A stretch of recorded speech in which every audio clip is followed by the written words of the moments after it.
Sometimes wrestling just loves to surprise you as you sit there scratching your head about what in the hell is going on. On occasion it's easy to predict the way WWE seems to be going, but every now and then they throw out such a strange curveball it beggars belief. What's the point of this? Why has this happened? What's life all about anyway? The worst case scenario with these is when it comes to how wrestlers are often buried out of nowhere. They've been getting solid pushes, there seems to be big plans in place, and they lose to a teapot or something. What? It's madness, I tell you. Madness.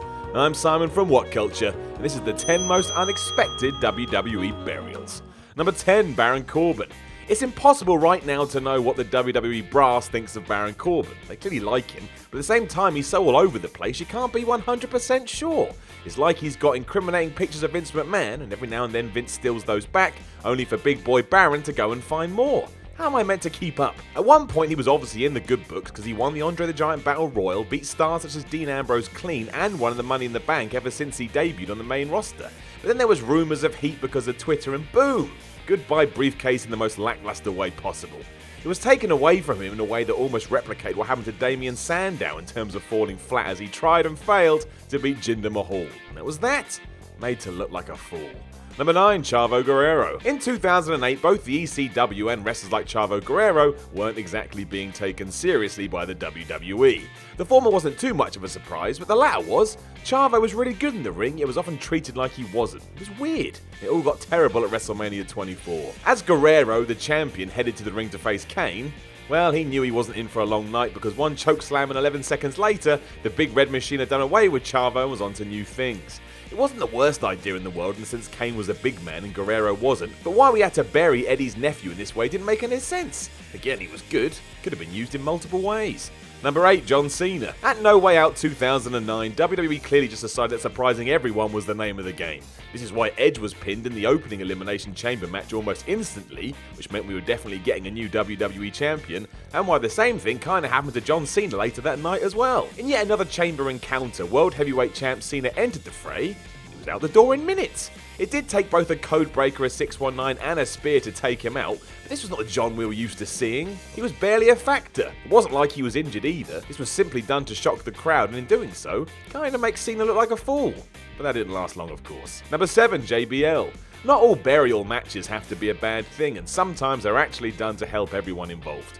This was the case at WrestleMania 25 when Rey Mysterio whooped JBL's ass in 21 seconds to win the IC title. Now, first of all, it was a proper feel-good moment given that everyone loved Rey and everyone hated JBL. Just the perfect storm. On top of that, though, this was JBL's last match due to injury, and he decided to go out the right way. At least I think so anyway. WWE took the situation and made it benefit the future, and that's actually quite lovely when you think about it. Just some dudes coming together to make it all work. If only that happened more often. Number 6, CM Punk. It's no real surprise to mention CM Punk's name in terms of burials, because it's one of the reasons he eventually left the company. The man felt like he was never properly given his due, or at least was never top of the totem pole. You can argue that as much as you want, but in late 2009 things were going well for Punk. He was the WWE champ, ticking along nicely. He'd also turned heel and started playing up his straight edge lifestyle, and in many ways it was like we were seeing Punk come to life before our eyes. He had arrived in the WWE. As the rumours go though, those behind the scenes didn't feel the same. Threw him into a program with The Undertaker, who beat Punk in 10 minutes at SummerSlam inside the Hell in a Cell. Now that's still a decent spot to be in, but it was also around the time that there were mumblings of Punk not obeying the company dress code. So make of that what you will. Number 5, Bayley. The whole Bayley on the main roster experiment has been so strange it's hard to know where to start. But it does seem like she's so mild-mannered and gentle that people think she can just do whatever and it'll be okay. Which is not true at all. But in WWE's attempts to get Alexa Bliss over, we saw Bayley get her ass whooped time and time again on Raw, and it was just too much. This peaked with that horrendous This Is Your Life segment, and then fell through the floor after their Singapore Kane match at Extreme Rules. As we were told, Bayley just didn't like using weapons. Okay, it's left the character today in a very strange position, one where she's kind of face and kind of not. This is crazy considering what her rep was in NXT, and why WWE couldn't just do that I don't know. Bayley was considered cannon fodder, however, and buried in front of our eyes. Number 4, Finn Balor. Imagine I had told you a year ago that Kane was going to return and beat Finn Balor in a matter of minutes. This did happen though, and what made it even stranger is 24 hours prior to this, Balor had beaten AJ Styles. So explain that one. This all descended into chaos afterwards as it made WWE decide Balor wasn't over, even though they booked him that way, and that his proposed match with Brock Lesnar at the Royal Rumble should be scrapped. It got worse as well because then on Raw a few weeks after the initial mauling, Kane did it again to the Demon King, leaving Balor in the precarious position of being a dude that just gets beaten up a lot. Great. Given that Kane will be away again soon to try and become mayor of Knoxville, well, this just seems very short-sighted all around. Number 3, John Cena. Again. In what could be my favourite squash match in history, John Cena got absolutely mullered by Brock Lesnar at SummerSlam 2014. It was awesome. Better still, it was just 15 minutes of Cena getting killed by Brock. Man barely got a lick in. It worked tremendously well as it really did make Brock look like a beast as he went on to win the WWE title. The only real, oh yeah moment coming when you realise this was probably meant to be Daniel Bryan's fate before he got injured. Even still, Cena has never been made to look like this both beforehand or ever since, and because of that it's incredibly rewatchable and still somewhat shocking. We've never seen anything like it, especially the big main event at a Big 4 pay-per-view. If only WWE had let Lesnar do this at Extreme Rules 2012, right? Number 2, Daniel Bryan. The ultimate burial, but also a moment that was responsible for Daniel Bryan's rise to where he belonged. He did lose his World Heavyweight Championship in 18 seconds to Sheamus at WrestleMania 28.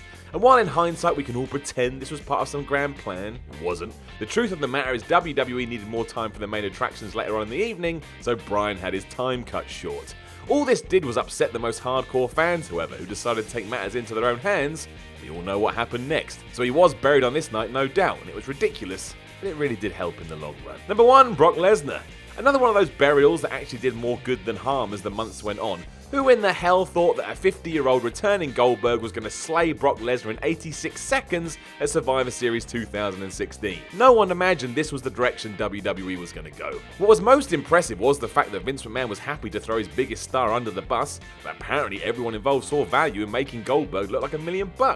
It all worked out as intended as Lesnar finally beat Goldberg at WrestleMania 33 in another great match, but at the time, sheesh, it was like being hit by a bus that you never saw coming. Know of any other unexpected WWE burials? Let us know in the comments below, and don't forget to like, share and subscribe. Then head on over to WhatCulture.com and read some articles with your eyes, and follow What Culture on Twitter at WhatCultureWWE. My name is Simon from What Culture, and I will talk to you again very soon.